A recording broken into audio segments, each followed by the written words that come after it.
You think you know someone. But what if everything you believed was a lie? In the world of high stakes and big money, one man's quiet life was about to explode, and it would all start with a car repair. This is the story of Marcus Cole, the mechanic who was underestimated by everyone, including a powerful man who thought he could control everything. What happens when the tables finally turn? Let's dive in. Marcus Cole had always been the underdog, the kind of guy who fixed cars, wore grease-stained clothes, and lived in the shadow of a father who left him nothing but a failing shop. He wasn't flashy, he wasn't wealthy, but he was good, and that's what made him dangerous. But nobody saw that. They saw the small shop, the young guy behind the counter, and they figured he's not worth the time. One day, everything changed. Enter Victor Hamilton, the millionaire, the king of luxury cars, the man who never waited in line, the man who always got what he wanted. And when his prized Bentley broke down, guess where he went? Right to Marcus' shop. Can you fix it? Victor sneered, looking down on Marcus like he was dirt. Don't waste my time. I need it perfect, or I'll be taking my car somewhere more trustworthy. Marcus didn't flinch. He had heard worse. But there was something about Victor's voice, something dripping with contempt. The kind of contempt that Marcus had lived with all his life. But this time he wasn't going to back down. Hours passed. Marcus worked fast. The clock was ticking, and he could feel Victor's eyes burning into him from across the shop. But Marcus was focused. He was determined to fix this car, not just for Victor but for himself. The Bentley purred to life, smoother than ever. Marcus had done it. But when Victor slid into the driver's seat and revved the engine, Marcus felt the sting of something familiar. The way Victor looked at him, the way he sized him up like he was nothing, Marcus was sick of it. You did all right, Victor said, pulling out a handful of cash. But don't get too comfortable. People like you don't make it in this world. It was the same old story. People like Marcus didn't matter.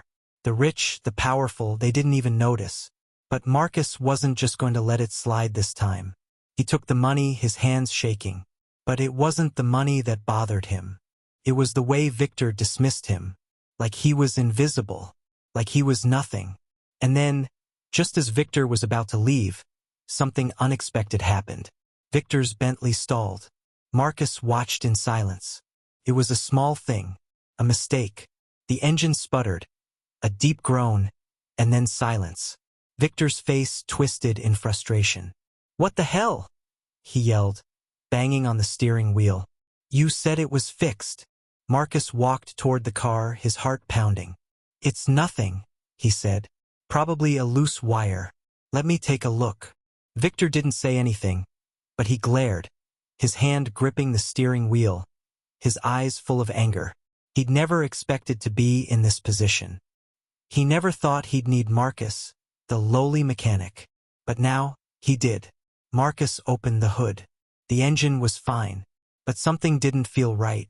He checked the wires, the connections, everything was normal. But the car wasn't starting.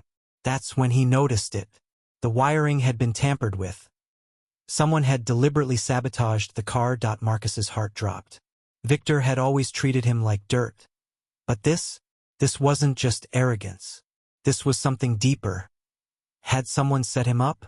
Was he being framed for something he didn't do? Marcus's mind raced, but he had no time to think. Victor was already on the phone, calling for a tow truck.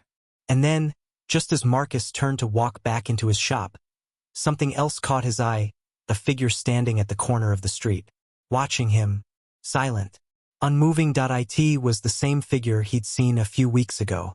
But this time, the person wasn't just watching from the shadows. They were waiting. Marcus felt the chill of something darker creeping in. The figure stepped forward. His breath caught in his throat.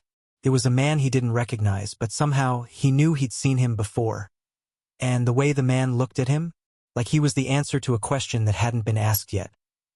Victor was still on the phone, oblivious to the danger closing in on him. The tension was unbearable.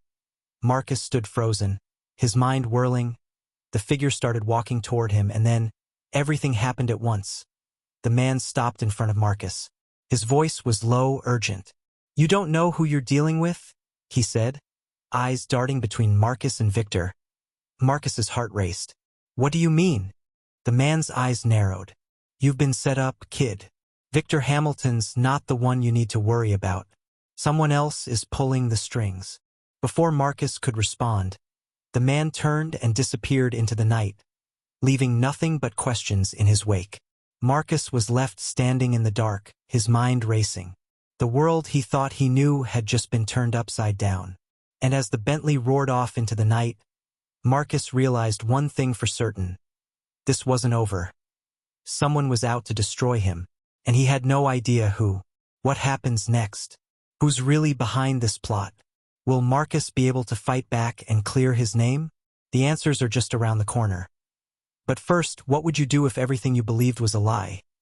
If you're as hooked as we are, make sure to hit that like button and subscribe to stay updated. You won't want to miss what's coming next. Trust me, part 2 is going to blow your mind. Leave a comment and let me know what you think is going to happen next. Who's behind the betrayal?